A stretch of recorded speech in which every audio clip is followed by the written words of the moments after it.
bienvenue sur notre chaîne. Nous publions des extraits vidéo pour vous aider à choisir celui qui vous plaît.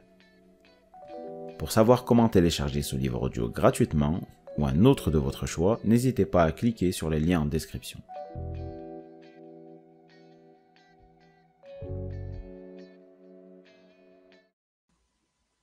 Le flot des gens qui s'échappent aux prises avec ceux qui y montent. Donc, les hommes masqués sont des maris jaloux, qui viennent espionner leurs femmes, ou des maris en bonne fortune qui ne veulent pas être espionnés par elles, deux situations également moquables. Or, le jeune homme était suivi, sans qu'il le sût, par un masque assassin, gros et court, roulant sur lui-même comme un tonneau. Pour tout habitué de l'opéra, ce domino trahissait un administrateur, un agent de change, un banquier, un notaire, un bourgeois quelconque en soupçon de son infidèle. En effet, dans la très haute société, personne ne court après d'humiliants témoignages. Déjà plusieurs masques s'étaient montrés en riant ce monstrueux personnage, d'autres l'avaient apostrophé, quelques jeunes s'étaient moqués de lui, sa carrure et son maintien annonçaient un dédain marqué pour ses traits sans portée. Il allait où le menait le jeune homme, comme va un sanglier poursuivi qui ne se soucie ni des balles qui sifflent à ses oreilles, ni des chiens qui aboient après lui.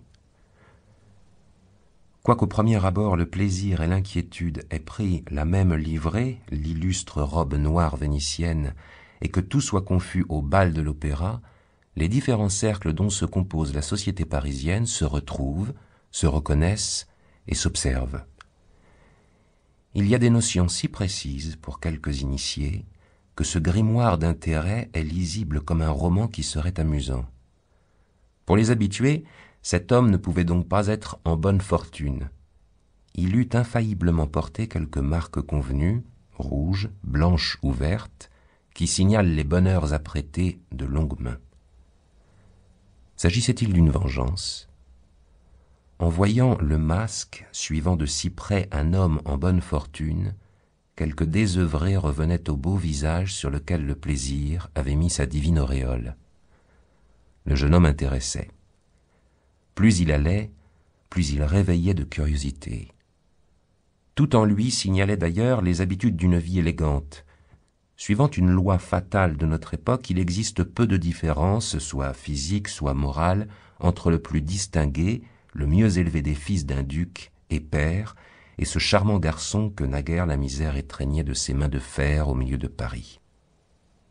La beauté, la jeunesse pouvaient masquer chez lui de profonds abîmes, comme chez beaucoup de jeunes gens qui veulent jouer un rôle à Paris sans posséder le capital nécessaire à leurs prétentions, et qui, chaque jour, risquent le tout pour le tout en sacrifiant au dieu le plus courtisé dans cette cité royale, le hasard. Néanmoins, sa mise, ses manières étaient irréprochables. Il foulait le parquet classique du foyer en habitué de l'opéra. Qui n'a pas remarqué que là, comme dans toutes les zones de Paris, il est une façon d'être qui révèle ce que vous êtes, ce que vous faites, d'où vous venez et ce que vous voulez. Le beau jeune homme, ici l'on peut se retourner pour le voir, dit un masque en qui les habitués du bal reconnaissaient une femme comme il faut. Vous ne vous le rappelez pas ? Lui répondit l'homme qui lui donnait le bras. Madame du Châtelet vous l'a cependant présenté. Quoi ? C'est ce fils d'apothicaire de qui elle s'était amourachée qui s'est fait journaliste, l'amant de mademoiselle Coralie ?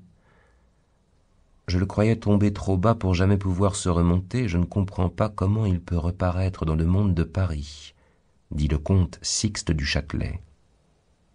Il a un air de prince, dit le masque, et ce n'est pas cette actrice avec laquelle il vivait qui le lui aura donné. Ma cousine, qui l'avait deviné, n'a pas su le débarbouiller. Je voudrais bien connaître la maîtresse de ce Sargine. Dites-moi quelque chose de sa vie qui puisse me permettre de l'intriguer. Ce couple, qui suivait le jeune homme en chuchotant, fut alors particulièrement observé par le masque aux épaules carrées. « Cher monsieur Chardon, dit le préfet de la Charente en prenant le dandy par le bras, laissez-moi vous présenter une personne qui veut renouer connaissance avec vous. »« Cher comte Châtelet, répondit le jeune homme, Cette personne m'a appris combien était ridicule le nom que vous me donnez. Une ordonnance du roi m'a rendu celui de mes ancêtres maternels, les Rubempré. Quoique les journaux aient annoncé ce fait, il concerne un si pauvre personnage que je ne rougis point de le rappeler à mes amis, à mes ennemis et aux indifférents. Vous vous classerez où vous voudrez, mais je suis certain que vous ne désapprouverez point une mesure. Si ce livre vous a plu, vous pouvez alors le télécharger gratuitement. Pour savoir comment faire, cliquez sur le lien en description de la vidéo. N'hésitez pas à commenter pour nous informer des extraits de livres audio que vous aimeriez écouter. Pensez à liker et à vous abonner pour ne rater aucune vidéo.